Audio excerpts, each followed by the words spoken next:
Saudara-saudari, marilah kita mendengarkan renungan dengan judul Iman yang Besar, yang berdasarkan pada Injil Markus bab 7 ayat 29 dan 30.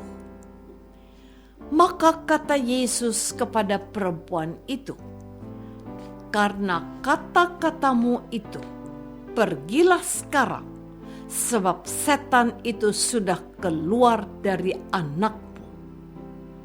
Perempuan itu pulang ke rumahnya, lalu didapatinya anak itu berbaring di tempat tidur, sedang setan itu sudah keluar. Dalam nama Bapa dan Putra dan Roh Kudus. Amin. Saudara-saudari terkasih dalam nama Tuhan Yesus Kristus. Bacaan Injil pada hari ini menceritakan bahwa Yesus pergi ke daerah Tirus. Ia masuk ke sebuah rumah dan tidak mau bahwa ada orang yang mengetahuinya. Tetapi kedatangannya tidak dapat dirahasiakan. Malah seorang ibu yang anaknya perempuan kerasukan roh jahat segera mendengar tentang dia, lalu datang dan tersungkur di depan kakinya. Perempuan itu seorang Yunani, bangsa Siro-Fenisia. Ia memohon kepada Yesus untuk mengusir setan itu dari anaknya. Lalu Yesus berkata kepadanya, "Biarlah anak-anak kenyang dahulu, sebab tidak patut mengambil roti yang disediakan bagi anak-anak dan melemparkannya kepada anjing." Tetapi perempuan itu menjawab, "Benar Tuhan, tetapi anjing yang di bawah meja juga makan remah-remah yang dijatuhkan anak-anak." Kata Yesus kepada perempuan itu, "Karena kata-katamu itu, pergilah sekarang, sebab setan itu sudah keluar dari anakmu." Perempuan itu pulang ke rumahnya, lalu didapatinya anak itu berbaring di tempat tidur, sedang setan itu sudah keluar. Saudara-saudari terkasih, orang-orang Israel memiliki kebanggaan yang luar biasa sebagai umat pilihan Allah. Sebab Allah memilih umat Israel dari semua bangsa yang ada di dunia ini. Allah pun mengirimkan nabi-nabi kepada mereka.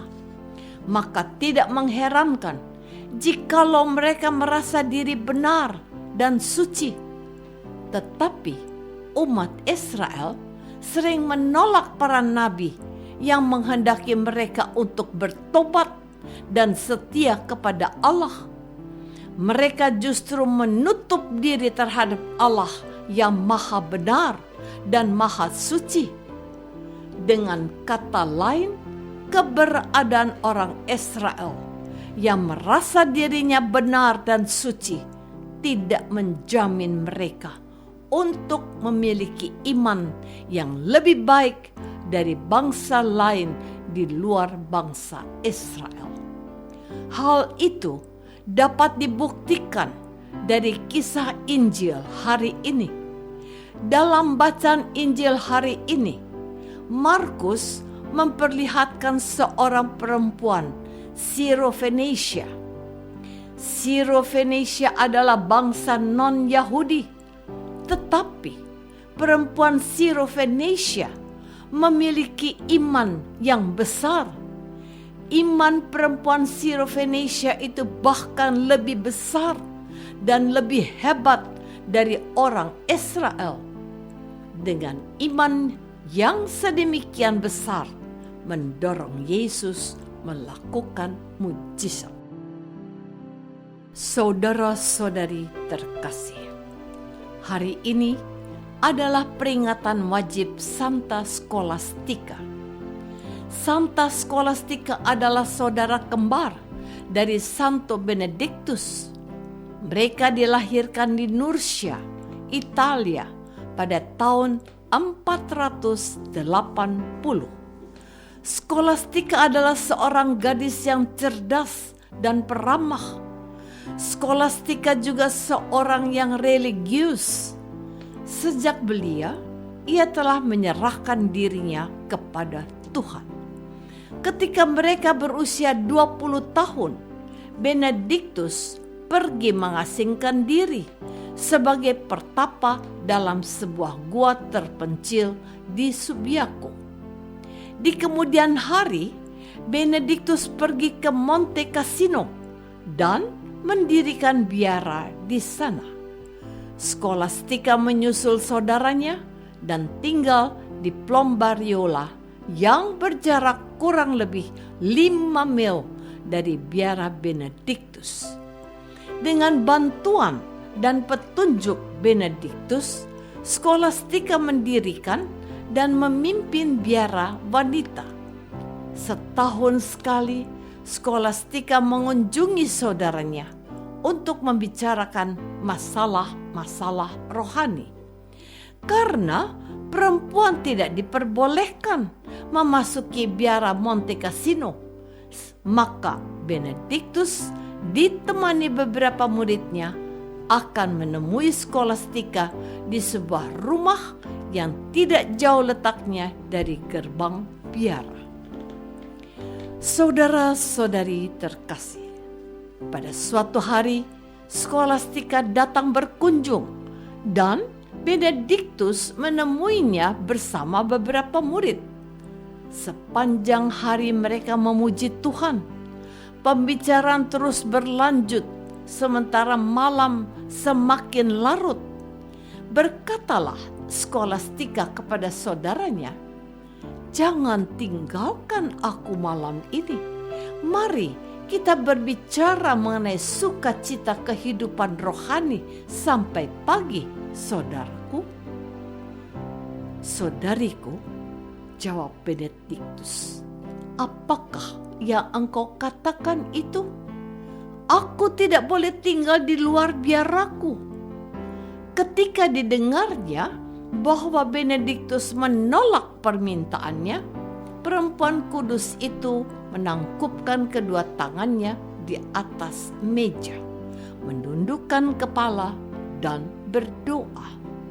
Sementara ia mengangkat kepalanya kembali, halilintar datang sambar menyambar, gemuruh guntur bersahut-sahutan, dan hujan badai membasahi bumi, sehingga baik Benedictus maupun murid-muridnya tidak dapat pulang. Karena sedih, Benedictus mengeluh, "Semoga Tuhan mengampuni engkau, saudariku. Apa ini yang telah engkau lakukan?" "Ya," sahutnya, "aku mohon padamu, tetapi engkau tidak mau mendengarkan aku. Jadi aku mohon pada Tuhanku dan ia sungguh mendengarkan aku." Apakah kita sudah memiliki iman yang besar seperti perempuan Sirofenesia yang sangat yakin akan kuasa Tuhan Yesus yang ajaib? Marilah kita berdoa.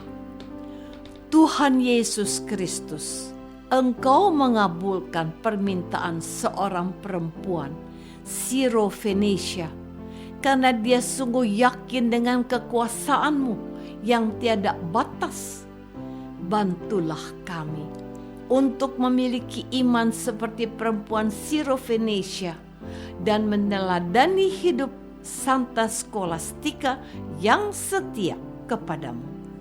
Doa ini kami persembahkan dalam nama-Mu, Tuhan dan pengantara kami.